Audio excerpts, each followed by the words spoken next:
Dear students, in today's class we are going to understand direct and indirect narration. ये narration आपके syllabus की दृष्टि से तो महत्वपूर्ण है ही, ये कॉम्पिटिटिव एग्जाम्स में भी पूछे जाते हैं, इसलिए इनको ठीक प्रकार से समझ लीजिए कि ये क्या है, इनमें डिफरेंस क्या है, आदि आदि। डायरेक्ट का मतलब होता है सीधा, डायरेक्ट का मतलब है सीधा। इनडायरेक्ट का मतलब जो सीधा नहीं है, घुमा करके। जैसे एक उदाहरण से समझे, जैसे कान पकड़ते हैं तो हमने सीधे पकड़ लिए कान, और अगर हम इन कान को ऐसे घुमा करके भी पीछे से पकड़ सकते हैं, लेकिन मुख्य बात यह है कि हमने पकड़े कान ही है। तो उसी तरह से डायरेक्ट नरेशन में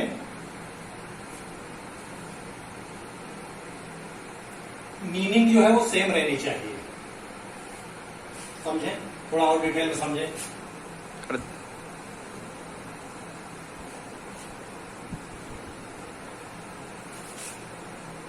डायरेक्ट नरेशन माने सीधा वर्णन, इनडायरेक्ट नरेशन माने घुमा करके वर्णन करना। क्या वर्णन करना रहता है? डायरेक्ट नरेशन में लिखा है वक्ता के शब्दों को ज्यों का त्यों कह देना। कहीं हम जा रहे थे, कोई दो लोग बात कर रहे थे, एक जो बोल रहा था वो वक्ता हो गया और जो सुन रहा था वो श्रोता हो गया।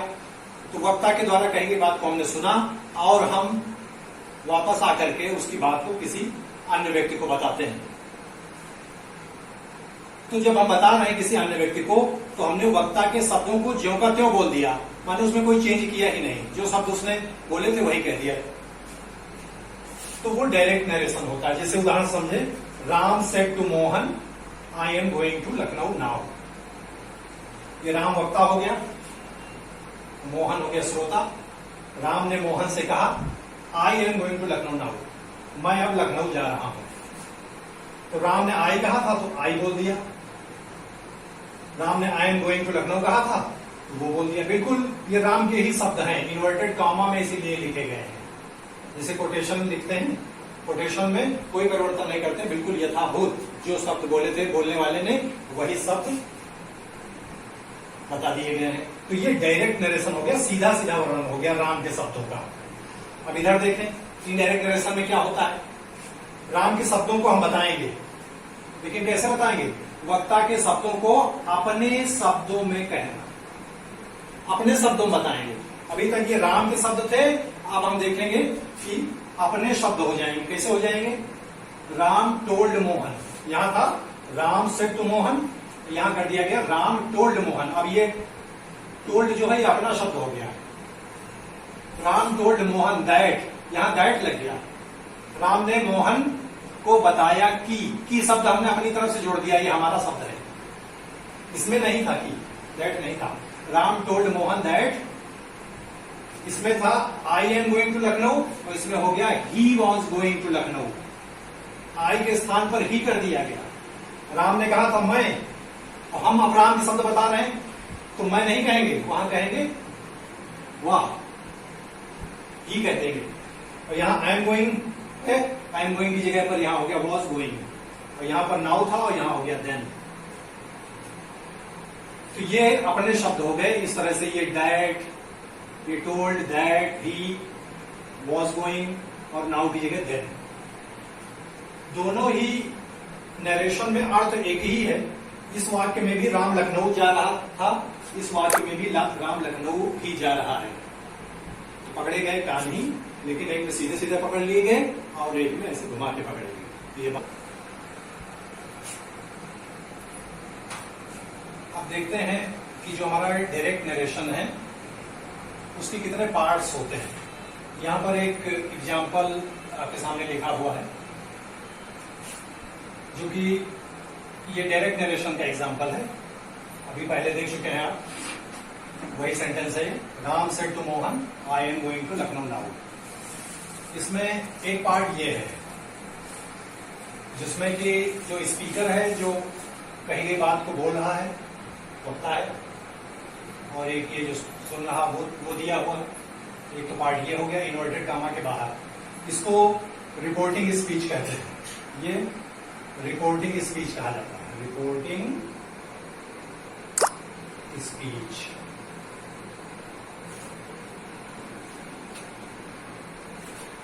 दूसरा पार्ट हम देख रहे हैं, ये इन्वर्टेड कॉमा के अंदर लिखा हुआ है। इसमें बोलने वाले व्यक्ति ने जो बात कही गई है उसको यथाभूत इसके अंदर जैसा है वैसा उसको लिख दिया गया है। तो ये रिपोर्टेड स्पीच कही जाती है, रिपोर्टेड स्पीच। ये रिपोर्टिंग स्पीच, ये रिपोर्टेड स्पीच हो गई आपकी। रिपोर्टिंग स्पीच में भी ये आपकी वर्ब हो गई, ये वर्ब हो गई, इसको हम रिपोर्टेड वर्ब भी कह सकते हैं। फिर ये इस वर्ब का सब्जेक्ट हो गया, ये सब्जेक्ट हो गया, सब्जेक्ट। ये ऑब्जेक्ट हो गया, ऑब्जेक्ट। इसी तरह से इसमें भी हम देखते हैं रिपोर्टेड स्पीच में भी ये वर्ब हो गई एम गोइंग, इसमें भी सब्जेक्ट है अपना। और ये एक शब्द जो है नाउ, ये निकटता प्रकट कर रहा है, ये टाइम की निकटता, नियरनेस ऑफ टाइम शो कर रहा। तो ये निकटता प्रकट करने वाला शब्द है, निकटता प्रकट करने वाला शब्द, ये हो गया। तो रिपोर्टिंग स्पीच, रिपोर्टेड स्पीच, ये रिपोर्टिंग वर्ब हो गई, इसका ये सब्जेक्ट हो गया। इसमें हम देख रहे हैं राम सब्जेक्ट, राम की जगह हो सकता है सीता या रवि, ये टीचर सब्जेक्ट हो सकते हैं, आई भी सब्जेक्ट हो सकता है, यू भी सब्जेक्ट हो सकता है। यहां पर माने वक्ता कोई भी हो सकता है, राम, सीता, गीता, मैं, तुम, वह आदि। टीचर भी हो सकता है। इसी तरह सुनने वाला भी व्यक्ति अलग अलग हो सकते हैं। अब आगे देखते हैं, आगे बढ़ते हैं। एग्जाम्पल्स देखें, थोड़ा यहां पर समझ लेंगे। यहां पर ये डायरेक्ट नरेशन लिखा है, Ram says to Mohan I am going to Lucknow now. Sentence ऊपर से मिलता जुलता है, बस केवल यहां पर ये चेंज कर दिया गया, यहां सेड था, यहां पर सेज लिख दिया गया। ये रिपोर्टिंग वर्ब आपकी प्रेजेंट टेंस में हो गई है, प्रेजेंट टेंस, प्रेजेंट टेंस में आ गई। अब आगे बढ़ें, अगले एग्जाम्पल में देखें, Ram will say to Mohan I am going to Lucknow now. इसमें हम देख रहे हैं सेंटेंस वही है, बस इसमें रिपोर्टिंग वर्ब ये फ्यूचर टेंस में हो गई है, फ्यूचर। रिपोर्टिंग वर्ब 3 टेंस में हो सकती है, प्रेजेंट टेंस, फ्यूचर टेंस और यहां पास्ट टेंस में होती है।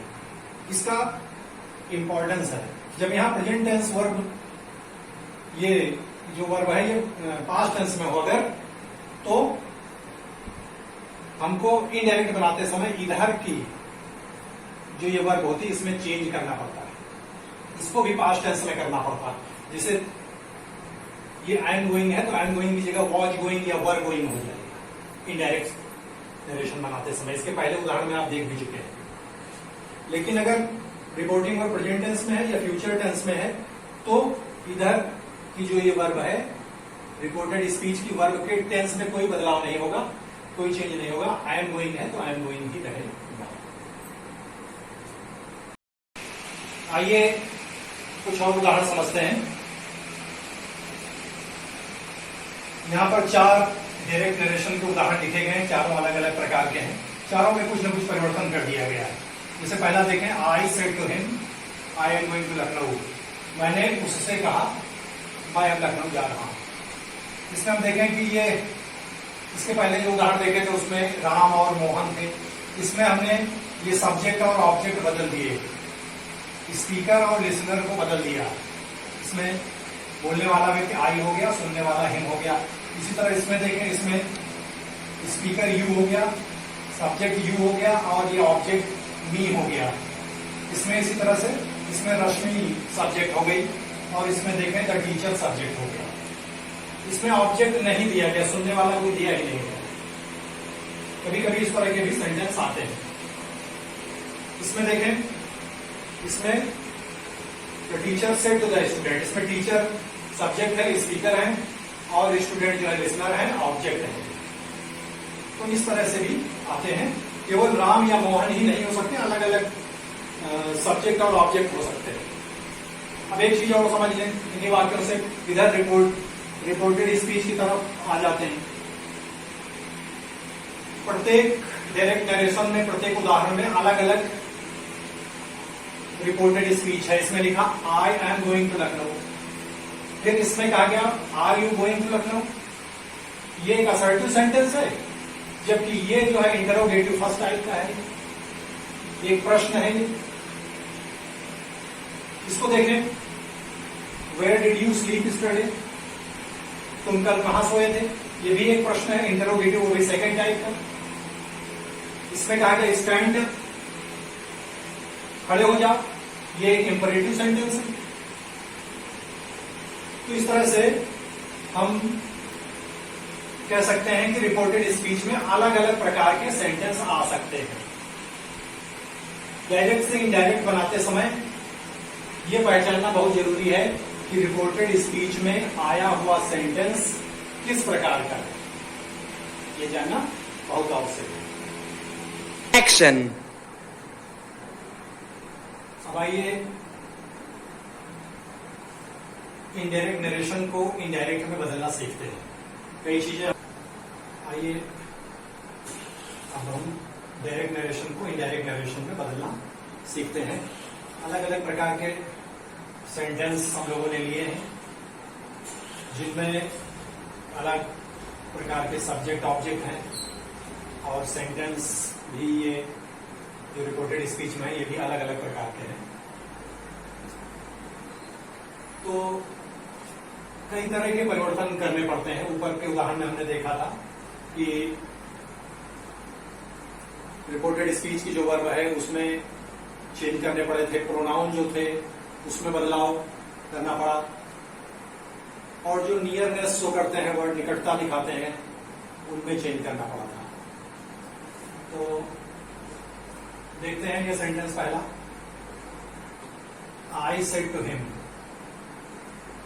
आई एम गोइंग टू लखनऊ। मैंने उससे कहा मैं अब लखनऊ जा रहा हूं। इसमें कहने वाला व्यक्ति आई ही है, सुनने वाला कोई हिम है, थर्ड पर्सन।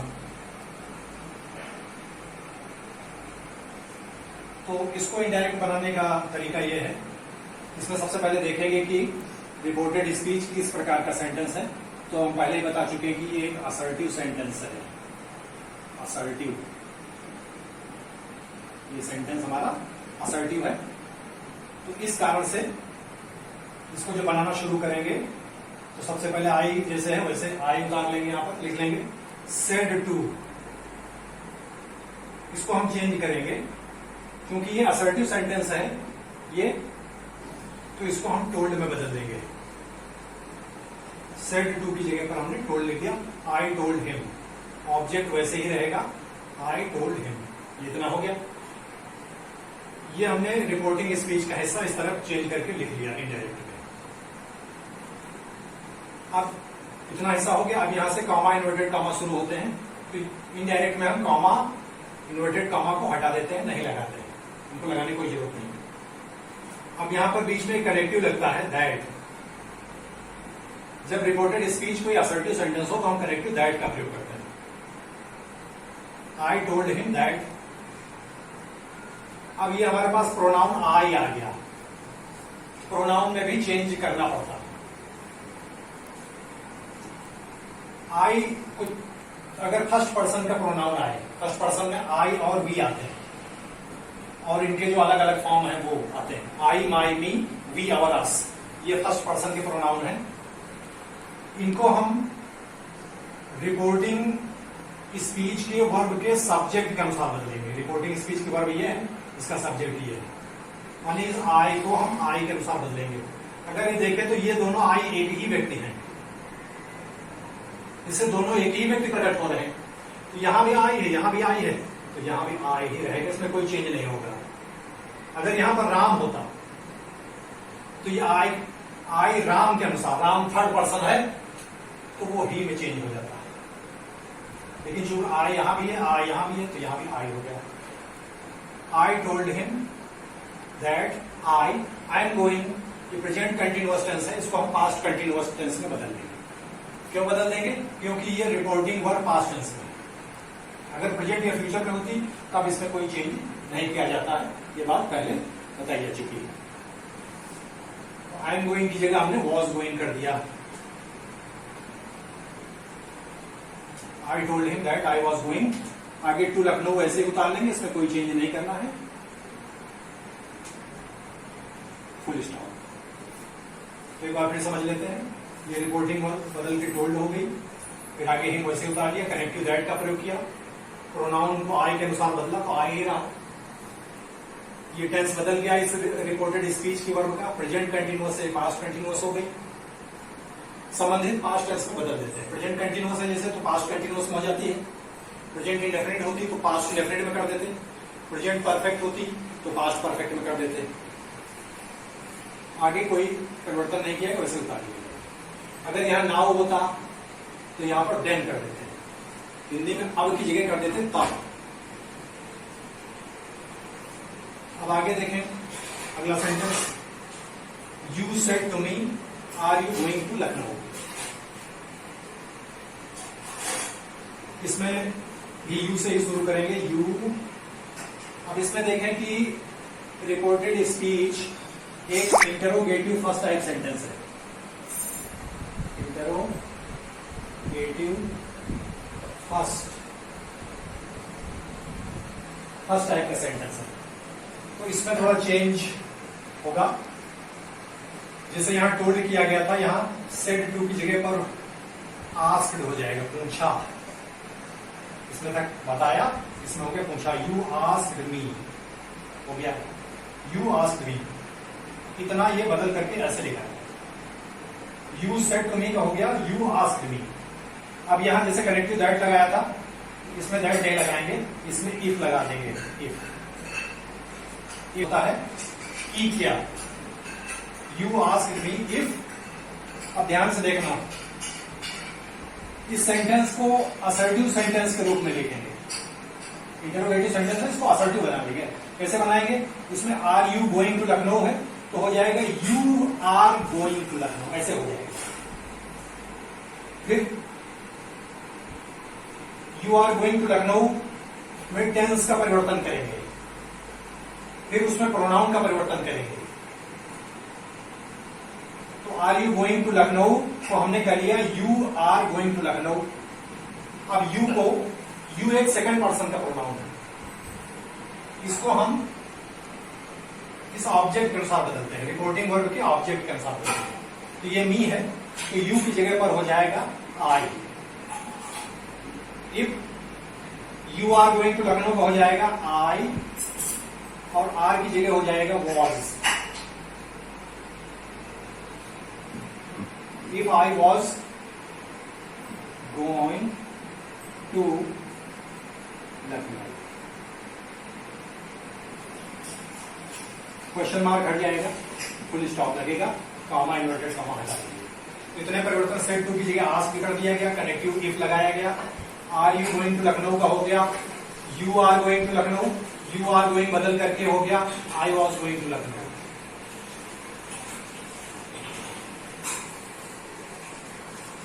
तो अगला उदाहरण देखते हैं। Rashmi said where did you sleep yesterday. इस सेंटेंस में हम देख रहे हैं रिपोर्टेड स्पीच एक इंटरोगेटिव सेकेंड टाइप का सेंटेंस है।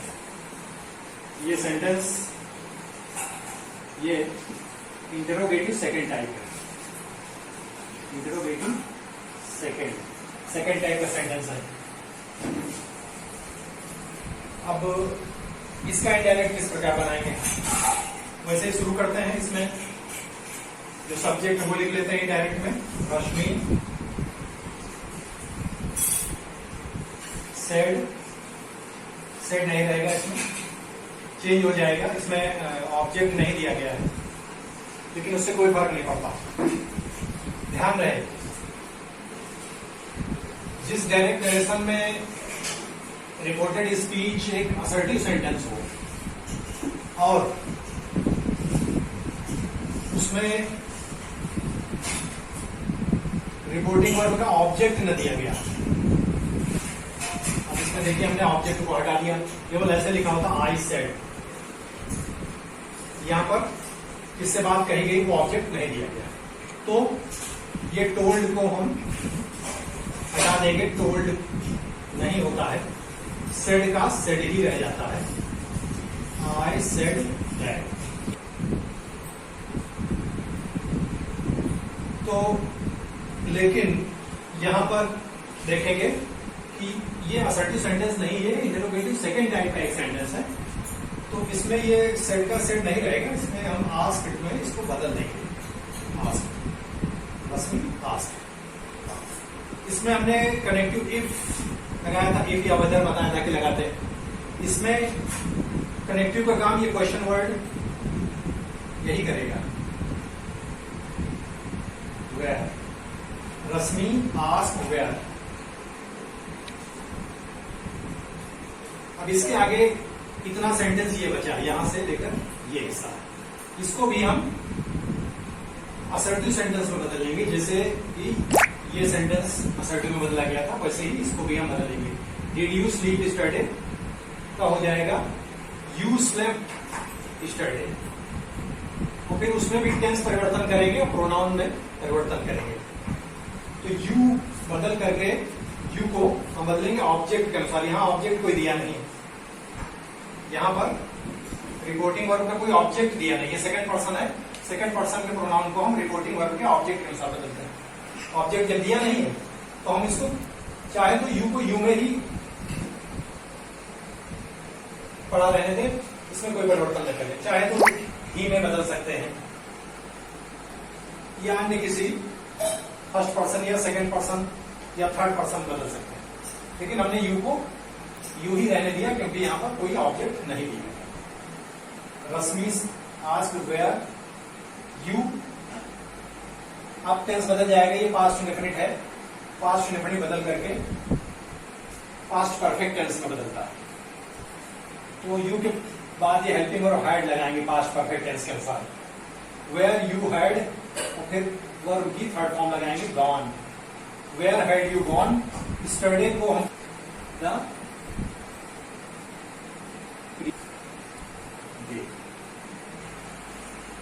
हाँ, यहां पर गलत लिख दिया है, ये गॉन, गॉन की जगह पर यहां पर हम स्लेप्ट लिखेंगे, पुराना शब्द है गॉन, तो वही याद रहा, वही लिख दिया, तो उसको सही कर लेते हैं। यहां पर स्लीप का थर्ड फॉर्म स्लेप्ट लिखेंगे। इस तरह से हमने परिवर्तन किया। क्या परिवर्तन किए गए इसमें? सेड की जगह आस्क्ड लिख दिया गया, क्वेश्चन वर्ड कनेक्टिव बन गया, फिर आगे का सेंटेंस हमने असर्टिव में बदल दिया। असर्टिव में क्या होता है, सब्जेक्ट पहले लिखते हैं, फिर हेल्पिंग वर्ब, फिर मेन वर्ब लिखते हैं, तो ये सब्जेक्ट लिख दिया। सब्जेक्ट में भी टेंस परिवर्तन किया गया, सेंटेंस में भी टेंस का परिवर्तन किया गया। सब्जेक्ट यू था, तो चूंकि यहां पर कोई ऑब्जेक्ट नहीं था इसलिए हमने यू ही रख दिया, और पास्ट इंडेफिनिट टेंस को हमने पास्ट परफेक्ट टेंस में बदल करके लिख दिया।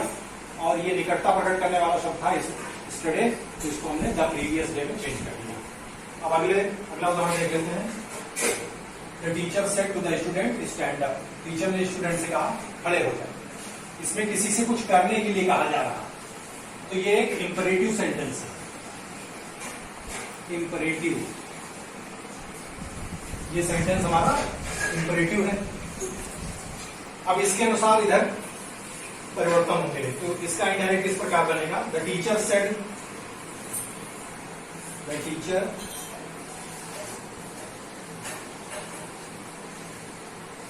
सेड को हम इंपरेटिव है इसलिए ऑर्डर्ड में बदल देते हैं, ऑर्डर्ड।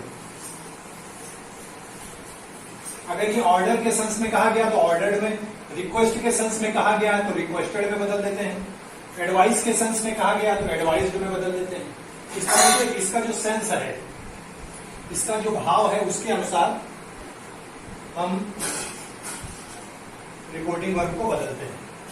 सेड टू की जगह हमने ऑर्डर लिख दिया, the teacher ordered the student, the student. अब कनेक्टिव यहां पर लगा देते हैं to, the teacher order the student to, इसको वैसे लिख देते हैं स्टैंड, इसमें कोई परिवर्तन नहीं करते हैं। स्टैंड। इस तरह से ये हमने